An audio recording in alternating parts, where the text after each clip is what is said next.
just looking through some of Paul's lives and what he has sold the people, the Messiah that he sold the people, like he said, another point that's going to segue into something rather groovy. Paul, first of all, one of my beloved sisters, she brought up a good point. She said, I'm still waiting on Paul I'm still waiting on the second and third witness to confirm Paul's conversion, because the only person that tells you of Paul's conversion is Paul. Nobody else can say, yeah, I was with him, or I saw, or I heard that voice. It's nobody that comes forward to validate Paul's conversion. Why is that important? Because you got to go to the words of the Messiah where he says, you cannot be a witness of yourself. If a man is a witness of himself, his witness is not good. You can't be a witness of yourself. You got to have 2 or 3 witnesses. That's true. And it's weird that after his supposed conversion, he changes his name to a Roman name. Like, what's that all about? Everybody else, like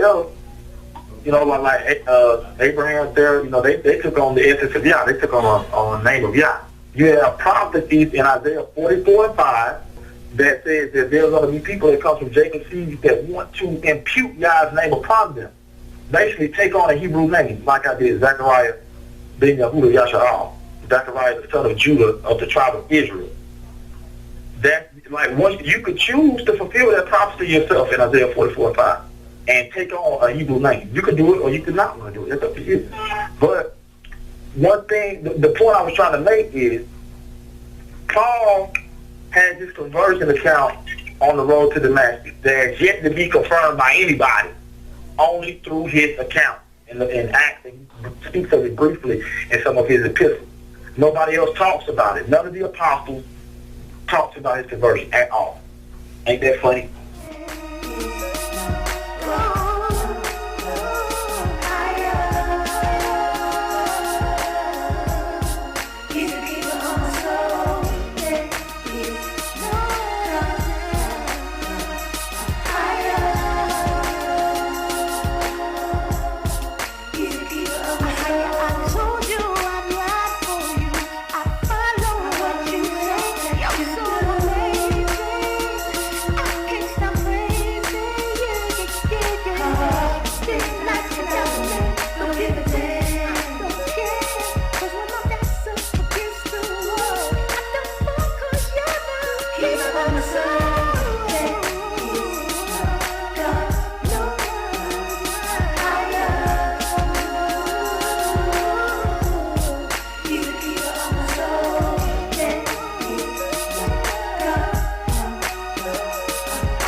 Second of all, right, and this is the part that's going to blow your mind. I'm going to put this link in the conference call group because we're gonna look at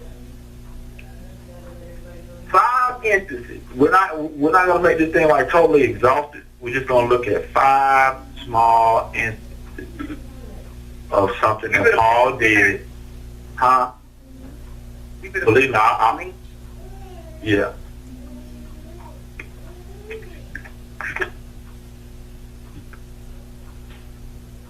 I'm going to put a link in the conference call group. This is, like I said, this is something that came from examining Paul way deeper than this, you know what I'm saying, stuff that you can find on YouTube. You know, like once you cover everything that you can find on YouTube, you start to delve into Paul by yourself.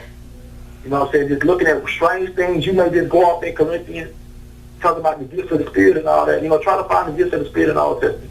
Try to find them. I dare you to find them. Find the gifts of the Spirit in the Old Testament. Paul is the only one who talks of them. Nobody else talks about no gifts of the Spirit. Okay. So I put a link in the conference call group. Right? Acts.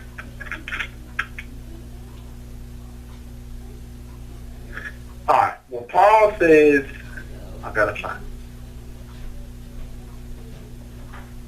I'm gonna just read the article. It says, I was told there were 6 pagan quotes in the New Testament. Can you list them? The New Testament was written in Greek, with many letters written in a multicultural society. So the fact that popular quotations from pagan authors appear in the New Testament is unsurprising. That's the first thing you should be like, whoa. First of all, I didn't know anybody pagan was supposed to be quoted in the infallible Word of God. How the hell did that happen? Second of all, did they have it in the Old Testament? They're not quoting pagan niggas in the Old Testament. Why they quoting pagan niggas in the New Testament? The jig is afoot, okay? Like I said, this is from looking at, I got over here researching Paul. So it says the New Testament was written in Greek with many of the letters. Who wrote letters? They telling you, nigga, Paul. Paul wrote epistles. Y'all act like I'm making up now. Paul wrote epistles. Okay, so they were trying to put you up with many of the letters written in a multicultural society. Who was Paul going out to preach to? Greek, he says the Jew first and then to the Gentile, or to the Greek, right? So Paul is the only one trying to build a multicultural society, because the Israelites, they didn't deal with Gentiles. But they should be ringing red bells, like this, like, And a part of the confusion is Paul.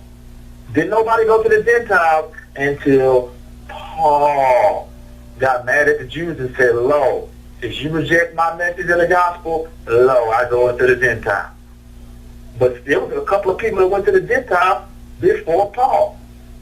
Peter the evangelist went to the Gentiles in Acts chapter 8. And Peter actually went to the Gentiles before his vision in Acts 10. When he was dealing with Cornelius, that's what everybody tried to say. Peter went to the Gentiles. But Peter actually went to the Gentiles before that in Acts chapter 8. He went to the cities of Samaria. But the Messiah said, don't go to the Gentiles and don't go to any city of the Samaritans. So why would Philip the evangelist and Peter directly go against the command of the Messiah and go to the Gentiles? Yeah, I'm not the author of confusion. Somebody is trying to tell us that now the Gentiles is getting in. Who is that guy? That would be Paul the Apostle. Who is his scribe? Luke. Luke wrote the Gospel of Luke, and he wrote the book of Acts. Want proof? Let's go get it. It's real easy. Go to Luke chapter 1. They just lie to you. Till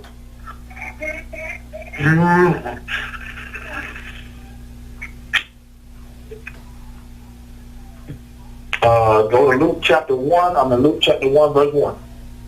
Like I said, what is my claim? That Luke was Paul's apostle. His scribe. My bad. I'm talking shit. Luke was Paul's scribe. This is how Luke opens up his gospel.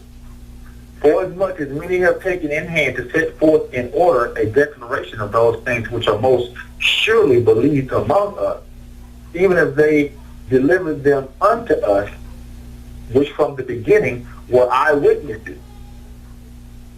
So somebody is telling you that this account that they're writing right now is not an eyewitness account. They delivered it unto us, which from the beginning were eyewitnesses.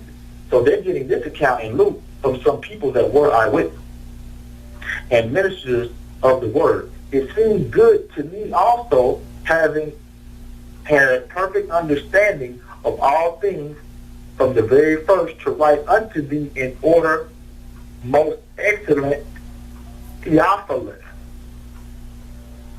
Who the hell is Theophilus? Theophilus is when you smash together theology and philosophy. Theophilus is who Luke is writing. I know it's funny now, right? But wait. Now go to Acts chapter 1. Go to Acts 1 and 1. Right? Go read Acts 1 and 1. You got theology and philosophy. You got the belief in God and philosophy. the belief in intellect, or the intellect shall rule man. So Luke is writing to Theophilus, right? We just read that in Luke 1:1. Now, Acts 1:1. The former treaties have I made, O Theophilus. Who was writing to Theophilus? Only Luke writing to Theophilus. I made, O Theophilus, of all that Jesus began both to do and to teach. So he's letting you know. This is his continuation from his gospel account. Now he's writing the Acts of the Apostles.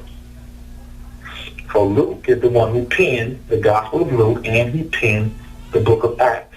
But for what reason, though? To give accreditation to Paul's apostleship, ministry, and everything else he did. Everything else he did after the book of Acts. So like I said, just looking into some of these things, you start to bring up, and we got to get back to this article, because we actually got off topic. I'm going to go back to the article. I'll pick back up at the very first paragraph. It says, the New Testament was written in Greek, with many of the letters written in a multicultural society. So the fact that popular quotations from pagan authors appear in the New Testament is unsurprising. Yeah, for y'all pagan, it shocked the hell out of me. I don't think anybody should be quoting anybody pagan if they believe in the law and the prophets. Hell no. I said, what is more surprising for many people is to learn that phrases and words ascribed to Jesus himself often have pagan roots. What? Yeah. Which one though? We got to get to the bottom of this. Hell no. I can't be following a Messiah that quotes pagan words. Can't do it. So let's go. It says, I'm going to jump down to the very next part. It says, examples of this include the word hypocrite. Now, I thought this was just interesting. I'm just taking this with a grain of sand. It says the word hypocrite, which was usually used in the context of Greek theater to mean an actor. So the Messiah would say, woe to these scribes and Pharisees, hypocrites. He said, y'all niggas is actors. So you see how they tried to shit on the Messiah? They tried to. But he actually was using it as a derogatory word toward the scribes and Pharisees. It says this word is a Greek word used in the context of Greek theater to mean actor. It is certainly a Greek Hellenistic word that owes nothing to the Jewish culture or faith. In the cosmopolitan world of Jesus, author Carsten Peter Guide puts forward a thesis. What is a thesis? If you've ever been to college, this shit has not been proven. This is just a deep-ass thought. And his thesis that Jesus may have been a theater goer or was exposed to pagan culture in Sepphoris, an almost exclusively Roman city next to Nazareth. Similarly, studies have been made of the Gnostic or other religious words, i.e. logo, which appear to have been appropriated by the authors of the New Testament. Right? So that's their little shot at the Messiah. Oh, boo, that was weak. They tried to say hypocrite, boo. But here goes the heavy one. In Paul's letters and recorded speeches, there are considerable allusions and references to pagan culture. When Paul recounts his conversion experience in Acts chapter 26, verse 13, so go confirm it, Acts 26:13, he actually quotes a line from a play by Aeschylus in his book Agamemnon, page 1624. Right? Paul is quoting a Greek playwright in Acts 26:13.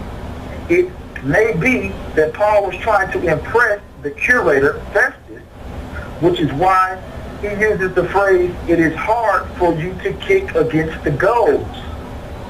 The first time he said hard for you to kick against the pricks. The second time he says hard for you to kick against the goads. In addition to the words recorded in Acts chapter 9, verse 4, Paul, it says, Saul, Saul, why persecutest thou me? Those were the words he said that Jesus said. So stop. Do you think the newly risen seed of David that now has the ability to set up his own kingdom upon earth, do you think he would now show up to Paul by himself quoting a Greek playwright? Does that make sense? Or would he come quoting the Torah, the Psalms, and the prophets? The guy in the four Gospels, he was quoting the prophet. But the nigga on the road to Damascus is quoting a Greek playwright. And Paul pulled that shit over your eyes so gangster for 2,000 years. They're always quoting a Greek playwright. Right? If they Paul used two, go ahead. I'm just going to say what Sister B said earlier when he changed his name to a Roman name. Because he got to worship a Roman damn God. He worship a Roman Greek God. Roman Greek God. Why do you think he called him Greco-Roman? Why do you think Paul keeps trying to make a provision for the Jew and for the Greek also? Paul said he was a Roman citizen. Like, these are things we never have been put, because Christianity told us Paul was good. Christianity told us that you can kill a righteous ass nigga and y'all still put a spirit on you to do the work of God. When did that ever happen in the Old Testament? When have a bad tree ever bear good fruit? Like, stop that. Stop that. So, here we go. It says, Paul used two pagan quotes in the hope of sparking a discussion at the Areopagus. Recorded it. And what are we talking about? First of all, because what he's moving quite fast, and we're going to slow down the pace. He's moving quite shotgun. Let's let me say it. In Acts 26 and 13, when Paul is standing before King Agrippa, he says, King Agrippa, I saw a great light. Everybody fell down to the ground. And then Jesus of Nazareth spoke in the Hebrew tongue, saying, Paul, why persecutest thou me? Why kick against the goad? Paul says that whoever came to him in that great ball of light on the road to Damascus came quoting a Greek playwright. Then in Acts 9, in the original telling, it says, Paul, why persecutest thou me? Why kick against the pricks? But Paul tells this conversion account another time in Acts 22, just before we had just read Acts 21, where the nigga was grabbed up by the Jews and Asians. In Acts 22, he actually says his conversion account again, but he does not bring this account up. When Paul is standing before the Jews, he does not say, why kick it against the prick? Because they know that that's some Greek. He wouldn't say that in front of Hebrews. They would have killed his ass. But he does say it in the original account, and he does say it in front of King Agrippa, because King Agrippa happens to be an Edomite, not a Jew. So now we have to get that part out of the way. Paul is quoting a Greek playwright in Acts 9 and Acts 26. He's not quoting the Torah, Psalms, and the prophets. He's quoting the Greek. Now, Paul, the very next paragraph, Paul used two pagan quotes in the hope to spark a discussion at the Areopagus. So where is Paul at? We're in Acts chapter 17, verse 28. We got to go get that. So y'all can know why they're bringing up the Areopagus. What the hell is that? Acts 17, 28.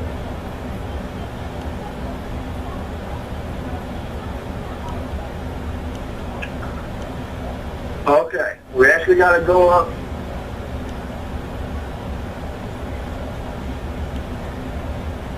We got to go to verse 19. Acts 17 and verse 19. The Areopagus. Just to bring it up to modern terms, the Superdome. Okay? It's just an area of congregation where they would have speeches and plays, just a stadium. The Colosseum in Rome, same thing. It says, and they took him and brought him unto Areopagus, saying, May we know what this new doctrine whereof thou speakest. So they said, nigga, you speaking some new Verse 20. For thou bringest certain strange things to our ears. Even the niggas in Areopagus, we're going to find out as we read down. But these niggas said, look, what you preach to Paul is brand new. Verse 20. For thou bringest certain strange things to our ears.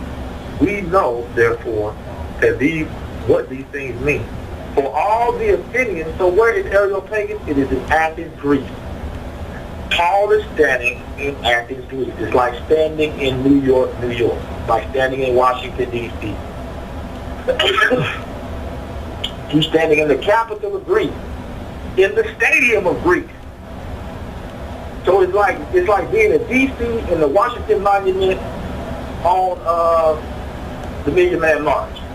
right? This is what's going on. Paul has this amazing crowd of people in front of him. But where is he at? Is he in Jerusalem? Is he in Antioch? Hell no. He's amidst the Greeks. The real Greeks. Not even the Asian Greeks. Not the Jews of Asia. This nigga's actually in Athens, preaching Christ. So do you think he's teaching to those northern tribes, the Moabians, and not my people? Hell no. This nigga's standing in Athens, at the Areopagus, at the stadium of Athens. Verse 21. For all the Athenians and strangers which were there spent their time in nothing else but either to tell or to hear some new thing. That's what the Greeks like. They like that new. I got that new doctrine. I got that shit you ain't heard before. Verse 22. Then Paul stood in the midst of Mars Hill. They're giving you clues to let you know, yeah, he was dead smack in the middle of Greece. Mars Hill. That's the capital city. No, that's the area within Athens. It's almost like Central Park in New York. He's standing in Mars Hill. So you can go confirm all of this in Greek history. Go confirm that the Areopagus was in Mars Hill. That'll confirm that, yeah, Paul was definitely there in Greece. Then Paul stood in the midst of Mars Hill and said, ye men of Athens. So is he talking to, did he say ye men of Israel? What Hebrews will stand you square in your face and tell you that Paul is taking the gospel to the northern tribe. No, he's not. What book y'all reading? This nigga took his shit straight to Mars Hill, straight to the heathen.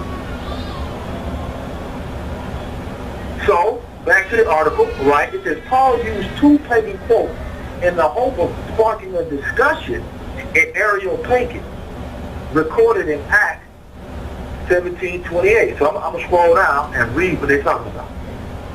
It says, for in him we live and move. Matter of fact, hell no. We should have given Paul his whole sermon. I'm going to start back at verse 22 and we're going to read down to 28. Oh, nice. So that you can see who Paul is trying to sell you to. Who he's trying to sell. Paul stood in the midst of Mars Hill and said, ye men of Athens. First red flag, he's not talking to the men of Israel. I perceive that in all things you are too superstitious. For I passed by at the hill of your devotion and found an altar with this inscription, to the unknown God, whom therefore ye ignorantly worship. Him declare I unto you. So Paul is like, look, man, I'm going to put y'all up on some real, bruh. Y'all niggas think y'all worshiping the unknown God? Man, let me tell you about the true unknown God. Let me tell you about the real Most High. Right? Whom therefore ye ignorantly worship. Him declare I unto you. Verse 24. God that made the world and all things therein, seeing that he is Lord of heaven and earth, dwelleth not in temples made with hands. Stop. We're not going to let Paul run over our brain. Paul is schooling the men of Greece using the book of Genesis. It says God that made the world. We just read Genesis 1:1.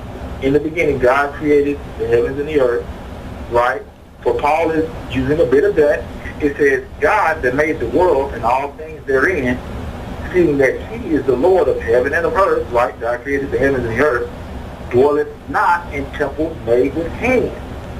Neither is worship with men's hands, as though he needed anything. Why is Paul saying all this? Because we just read that they had an altar there. They were about to start to do sacrifices there to the unknown God. Paul, in his dissertation, is saying, look, you know, the Most High God, look, the dude that made heaven and earth, first of all, he don't dwell in temples made with hands.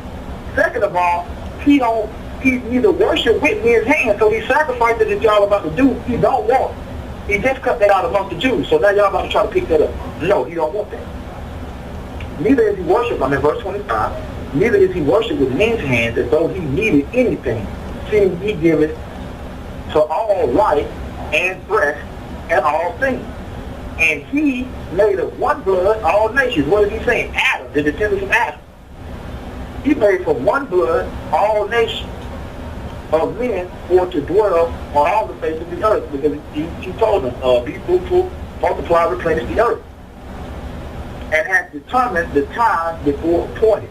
and the bounds of their habitation. Why does he say that? Because it says that he set the bounds of the nations according to the numbers of the children of Israel. You got to know what Paul is trying to quote. You got to know he's trying to quote the Psalms and the Torah and the prophets, right, to these men of whom? Athens. Then in verse 27, here go the verse that we got a problem with. Here go the verse where he's going to quote somebody Greek. That you should seek, no, it's actually verse 28. So I'll read verse 27. That you should seek the Lord, if haply they might steal after him and find him, though he be not far from every one of us. He haphazardly quoting Deuteronomy, because the law is not far from him.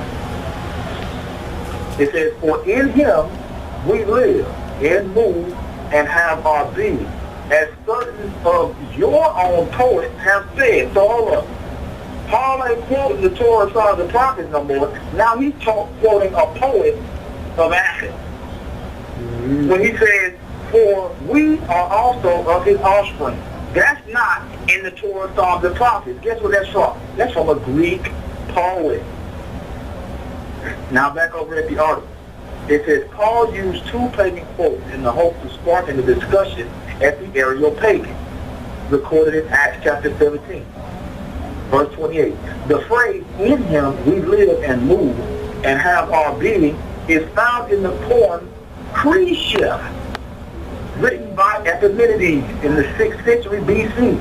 Although in the poem it is described as, let me get this right because I'm getting real excited right now. Although in the poem the description is applied to Zeus. So Paul is standing amidst some Greeks talking about Zeus, trying to reference the Most High. Another thing. Paul is not representing the unknown God. Yes. If you're quoting Zeus, then this is the unknown God. This is the God they know. What are you talking about? Paul is standing in front of the men of Greece. Like through God's spirit, I had to say, look, Paul is trying to dust over that area in Genesis. He's trying to dust over that area in Deuteronomy. But why does he quote word for word? Epiménides. By saying, in him we are his offspring. Now, go back to Acts 17:28. It says, for in him we live and move and have our being. He is referencing Zeus. The guy with the thunderbolt, clash of the Titans, that nigga, yeah, that's who Paul talking about. To who? The men of Greece. But where's it found? In your Bible. Every time Trying to make you think about Nazis. Socrates? Nazis. Germans. Hitler, Nazis, Germans, the occult, UFOs, freaking Aryan supermen, okay, blonde-haired, blue-eyed titans and demigods, and of course you have your white pictures of Jesus with the blonde hair and blue eyes. Every time I think all that, I think of all that every time I see Thunderbolt. Yeah, the same guy that Paul is referencing, but people are saying that he's the what? He's the apostle to the Gentiles, right? But this is apostolizing to the Gentiles using their own writing. And he also got it in our book, trying to tell us to follow the Most High. But you're quoting Greek gods, niggas.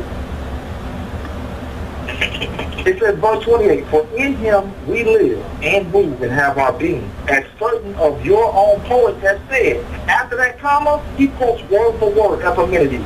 For we are also his offspring. Those are not the words of the Most High.